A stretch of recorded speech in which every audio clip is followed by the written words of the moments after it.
نواب شاہ میں مہران ہائی وے پر بلوچ پور سٹاپ کے قریب 2 مسافر بسوں کے درمیان خوفناک تصادم۔ حادثے میں 8 مسافر جاں بحق 40 زخمی ہو گئے۔ ایک بس کراچی سے اوباڑو، دوسری پشاور سے کراچی جا رہی تھی۔ حادثہ تیز رفتاری کے باعث پیش آیا۔ قریبی ہسپتالوں میں ایمرجنسی نافذ۔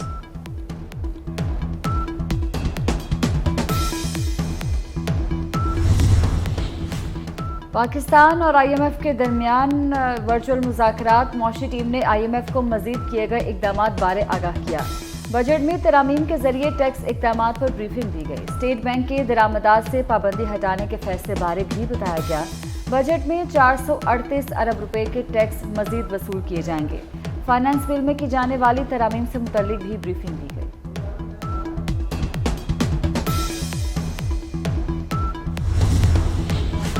آئی ایم ایف ڈیل سے پہلے 215 ارب روپے کے نئے ٹیکس۔ پراپرٹی کی خرید و فروخت پر 1% ٹیکس بڑھانے کا فیصلہ۔ تنخواہ دار طبقہ بھی نشانے پر آ گیا۔ ماہانہ 2 لاکھ سے زائد کی تنخواہ پر انکم ٹیکس کی شرح میں 2.5% اضافہ۔ بڑی گاڑیوں پر ٹیکس لگے گا۔ فی کلو کھاد کی فروخت پر 3% ٹیکس لگانے کا فیصلہ۔ جوسس پر FED بڑھا کر 20% کر دی گئی۔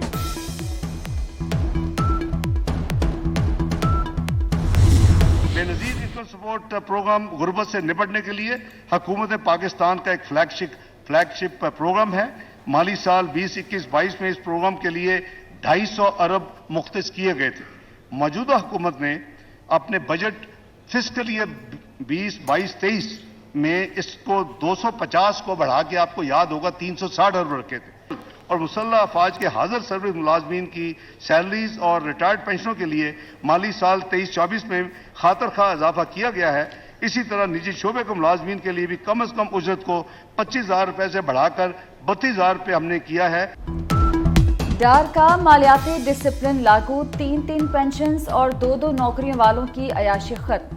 گریڈ 17 اور اوپر والے افسران کو صرف 1 پینشن ملے گی۔ ریٹائرڈ ملازمین کو نئی ملازمت پر بھی پینشن یا تنخواہ میں سے ایک کا انتخاب کرنا ہوگا۔ حکومتی اخراجات پر بھی کٹ لگا دیا۔ 85 ارب روپے کی کٹوتی۔ بے نظیر انکم سپورٹ پروگرام میں 100 ارب کا اضافہ۔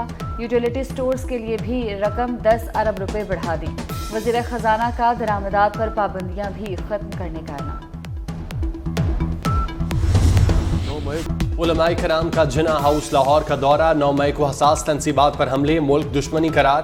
وفد کا ملکی اثاثوں اور فوجی تنصیبات پر حملہ آور شرپسندوں کو قانون کے کٹہرے میں لا کر سخت سزائیں دینے کا مطالبہ۔ کہا کسی بھی محب وطن پاکستانی کے لیے ایسے واقعات ناقابل قبول ہیں۔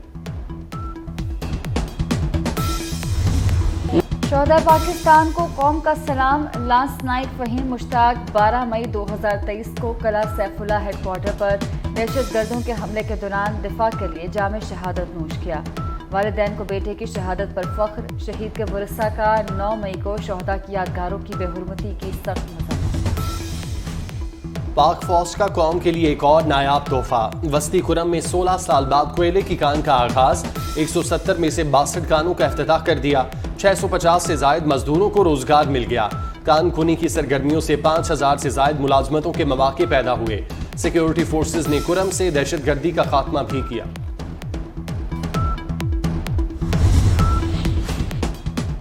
پی ٹی آئی کی ایک اور وکٹ گر گئی۔ خوشاب سے سابق ایم این اے احسان اللہ ٹوانا نے تحریک انصاف چھوڑ دی۔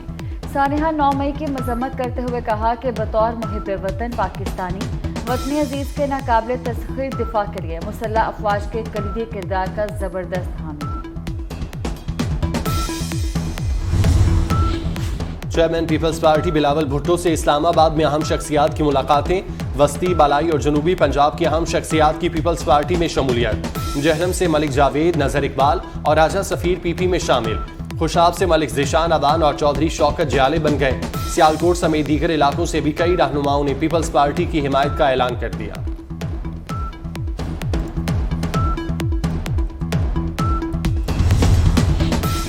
لائن آف کنٹرول ستوال سیکٹر میں بھارتی فورسز کی فائرنگ پر پاکستان کا شدید احتجاج۔ بھارتی ناظم الامور کی وزارت خارجہ میں طلبی۔ ترجمان کا کہنا ہے کہ بھارت واقعے کی تحقیقات کرے اور لائن آف کنٹرول پر پرامن برقرار رہے۔ بھارتی فائرنگ سے 2 شہری شہید ہوئے تھے۔ کراچی میں ٹک ٹاکر لڑکی کی ہلاکت کا معمہ، کار سوار نامعلوم افراد لڑکی کو تشویشناک حالت میں جناح ہسپتال لائے، موت کی خبر سنتے ہی فرار ہو گئے۔ ملزمان کون تھے، کہاں غائب ہو گئے، پولیس ابھی تک سراغ نہ لگا سکی۔ پولیس گاڑی کے نمبر سے مالک تک پہنچ گئی، گاڑی کرائے پر دی تھی، کار کے مالک کا بیان۔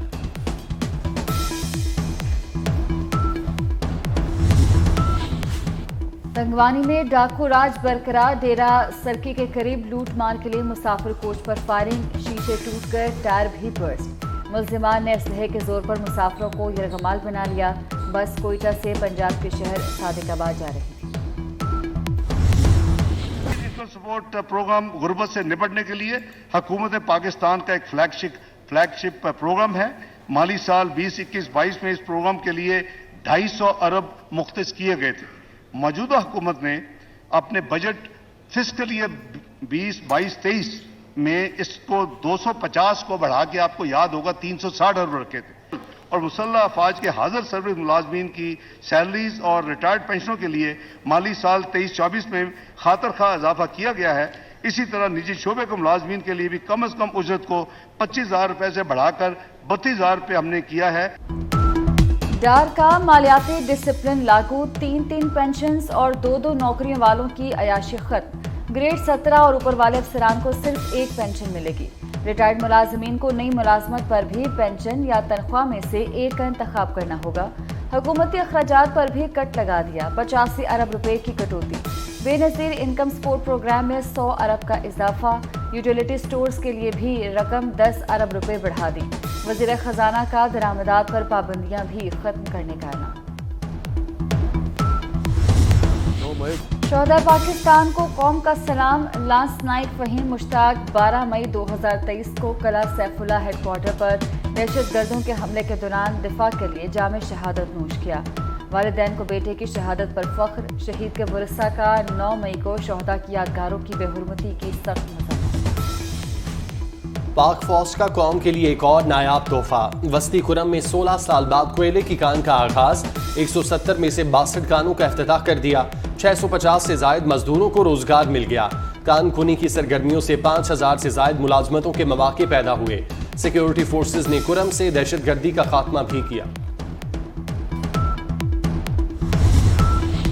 اور بارشیں برسانے والا نیا سسٹم آ گیا، اسلام آباد اور پنڈی میں بادلوں کی انٹری، بلوچستان کے مختلف علاقوں میں بھی تیز بارش، کوہلو کے ندی نالوں میں طغیانی، محکمہ موسمیات کی 30 جون تک پنجاب اور خیبر پختونخوا میں بارشوں کی پیشگوئی، لاہور، اسلام آباد، پشاور اور گجرانوالہ میں اربن فلڈنگ کا خدشہ۔